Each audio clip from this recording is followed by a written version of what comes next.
జగములకు దీప్తి నొసగడి క్రియ బ్రహ్మాండములోపల అచ్యుతుడుండుచు. బ్రహ్మాండంలో ఉన్నాడు. బ్రహ్మాండం అంటే బ్రహ్మగా ఏర్పడినటువంటి ఒక గ్రుడ్డు. ఆ గ్రుడ్డుని మొట్టమొదటి దాన్ని ప్రకృతి అని అంటారు. ఆ బ్రహ్మాండము లోపల ఉండుచు బహిరంతరముల నొగి వెలిగించున్. సూర్యుడు సూర్యమండలంలో ఉంటూ సూర్యమండలాన్ని వెలిగిస్తున్నాడు, బాహ్య ప్రపంచాన్ని వెలిగిస్తున్నాడు. దాన్నే వేదవాక్కు ఒకటి చక్కగా చెప్పింది. అంతర్బహిశ్చ తత్సర్వం వ్యాప్య నారాయణ స్థిత. అంతః బహిః లోపల బయట ఉంటూ నారాయణుడు ఉన్నాడు. నారాయణ అంతర్బహిశ్చ తత్సర్వం వ్యాప్య నారాయణ స్థిత. ఇంకా దాని గురించి ఆ మంత్రవాక్యాలు చాలా అద్భుతంగా వర్ణించినాయి.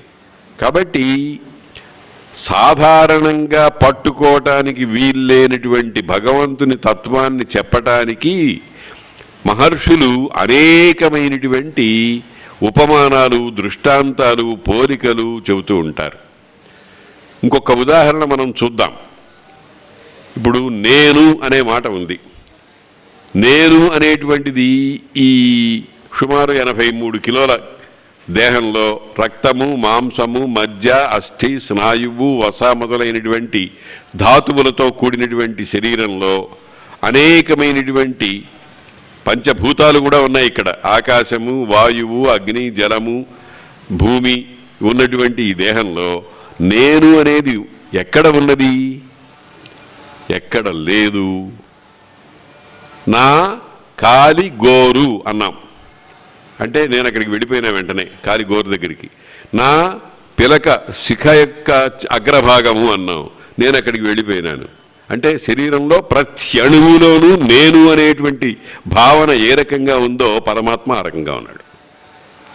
ఇది అర్థం చేసుకోవటానికి కొంత సహకరిస్తుంది. ఎందుకనంటే అనంతమైనటువంటి జ్ఞానమయుడైనటువంటి పరమాత్మను పట్టుకోవటానికి మనం చాలా కష్టపడాలి. ఆ కష్టాన్నంతటినీ కూడా వాడుపడి మహర్షులు మనకు ఆ వ్యవసాయం యొక్క ఫలసాయాన్ని గ్రంథ రూపంలో అందిస్తుంటారు. కాబట్టి అట్టి అనంత శక్తి అంతర్బహిశ్చ తత్సర్వం వ్యాప్య నారాయణ స్థిత అని అన్నారు కదా. ఆ రకంగా నారాయణుడు ఉన్నాడు అని. ఇది మనకు కొంచెం తొందరగా ఎందుకు అర్థం కాదంటే మనం అట్టా ఉండలేదు కనుక. మనం ఒక ఇల్లు కట్టుకున్నాం. ఇప్పుడు ఈ హాల్, ఇంత పెద్ద హాల్ ఉంది. ఈ పెద్ద హాల్లో ఒక మూల భాగంలో కొన్ని అడుగులు ఒక అడుగు ప్రదేశంలో నేను కూర్చుని ఉంటే తక్కిన అన్ని చోట్ల కూర్చున్నట్టు కాదు. ఎందుకనంటే మనది ప్రమేయమునకు లొంగినది, ఆయన అప్రమేయుడు.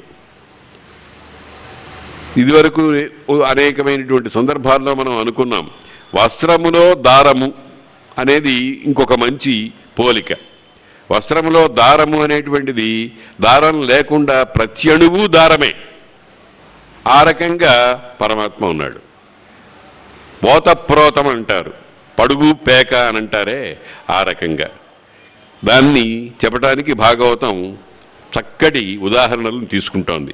అట్టి అనంత శక్తిన్ జగదాత్ముని నాభిసరోజమందు నేబుట్టి యజింపగా మనసు పుట్టిన యజ్ఞ పదార్థ జాతముల్ నెట్టన కానరామికిని నిర్మలమైన తదీయ రూపమున్ గట్టిగా బుద్ధిలో నిలిపి కంటినుపాయమునామనంబునన్. బ్రహ్మదేవుడు చెబుతున్నాడు. అటువంటి అనంత శక్తి, అనంతమైనటువంటి శక్తి, పవర్, విద్యుత్తు, అటువంటి అనంత శక్తి అయిన జగదాత్ముని, జగత్తుకంతటికీ ఆయన ఆత్మ. ఆత్మ అంటే సర్వవ్యాపిత్వము అని. జగదాత్ముని నాభిసరోజమందు ఆయన బొడ్డు, ఆ బొడ్డులో ఉండేటువంటి ఒక పద్మము. ఇక్కడ మళ్ళీ బొడ్డు అనేటువంటిది మనకు అర్థం కావటం కోసం చెప్పిందే అనే విషయాన్ని మర్చిపోకూడదు. బొడ్డు అనేది మానవుడు అయినటువంటి ఒకనికి శరీరము మధ్య భాగంలో ఒక అవయవాత్మకంగా కనిపిస్తుంది. ఆయన మానవుడు కాదు, అది తత్వం. కాబట్టి బొడ్డు అని అంటే నాభి అనే మాటకు అర్థం ఏమిటంటే సమస్త దేహమునకు సంబంధించినటువంటి ఒక కేంద్ర స్థానం అని అర్థం. మామూలుగా బొడ్డు అని అంటే మానవుడు బొడ్డు అనేటువంటిది మనకు కనిపిస్తూనే ఉన్నది. నాభి సరోజమందునే బుట్టి, అక్కడ నేను పుట్టాను అంటే ఇది ఒక మహా వలయం అనుకోండి, చక్రం అనుకోండి. ఈ చక్రాకారంగా ఉండేటువంటి ఒక విశాలమైనటువంటి చక్రంలో కేంద్ర బిందువు ఒకటి ఉంటుంది కదా, ఆ కేంద్ర బిందువులో నేను పుట్టాను. అంటే ఈ చక్రానికి ఈ బిందువునకు అటు ఇటు అటు ఇటు అన్ని వైపుల సర్వత అన్ని దిక్కులలో ఏదో పదార్థం వ్యాపించి ఉన్నది. ఆ వ్యాపించి ఉన్నదాన్నే విష్ణువు అని అంటున్నాం. విష్ణు అనే శబ్దానికే వ్యాపనశీలుడు అని అర్థం, అంతటా వ్యాపించి ఉన్నటువంటి వాడు అని అర్థం అన్నమాట.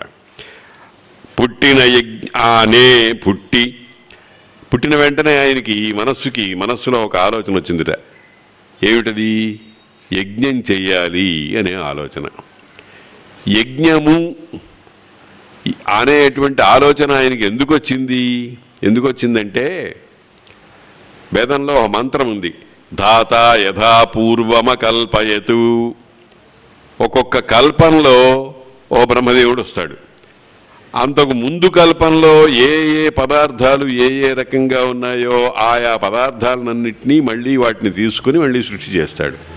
అందుకని మొట్టమొదటి కల్పంలో ఆయనకు మనస్సులో యజ్ఞ భావన అనేటువంటిది ఏర్పడింది. యజ్ఞం చేయాలి అనేటువంటిది ఏర్పడింది.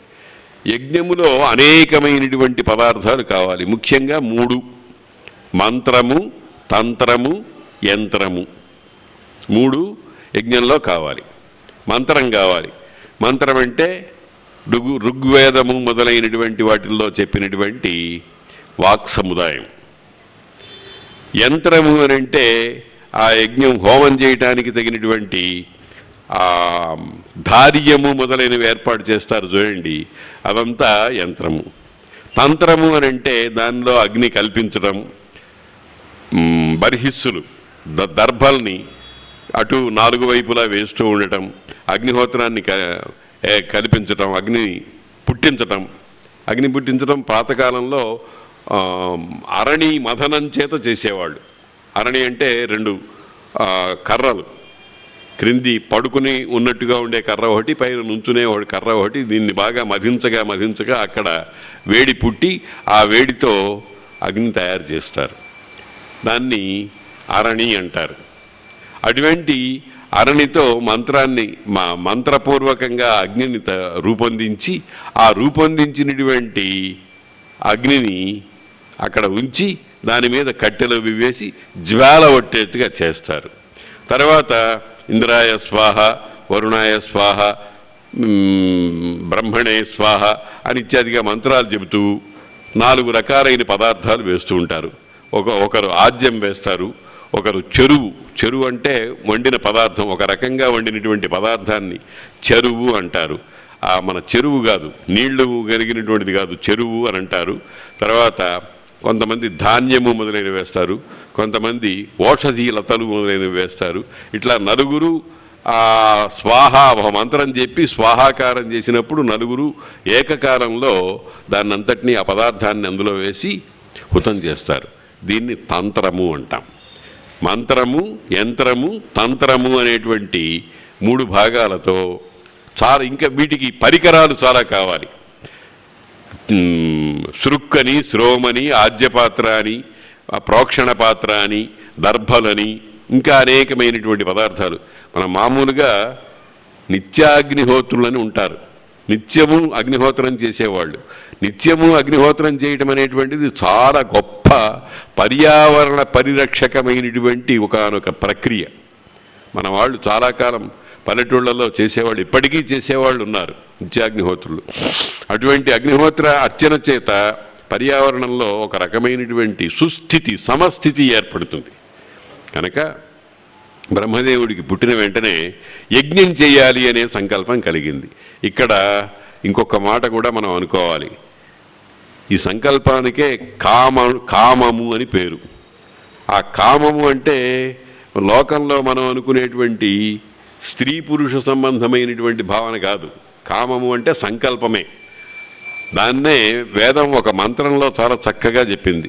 కామోకార్షీత్ కామఃకర్త నాహంకర్త కామఃకారయిత నాహంకారయిత ఏషతే కామకామాయ స్వాహ అని మంత్రం వేస్తారు. ఇది చాలా అద్భుతమైనటువంటి భావన. ఏమిటి ఇందులో అద్భుతత్వం అంటే, ప్రతివాడు నేను ఈ పని చేశాను అనుకుంటున్నాడు. ఒరే నాయనా, అక్కడ నువ్వు లేవు, నీవనేది అసలు లేదు. ఎవరున్నారు? కామము, కాముడు. ఆ కాముడే పరమాత్మ. కామేశ్వరుడు, కామేశ్వరి అని మనం పేర్లు పెట్టుకుంటున్నాం చూడండి.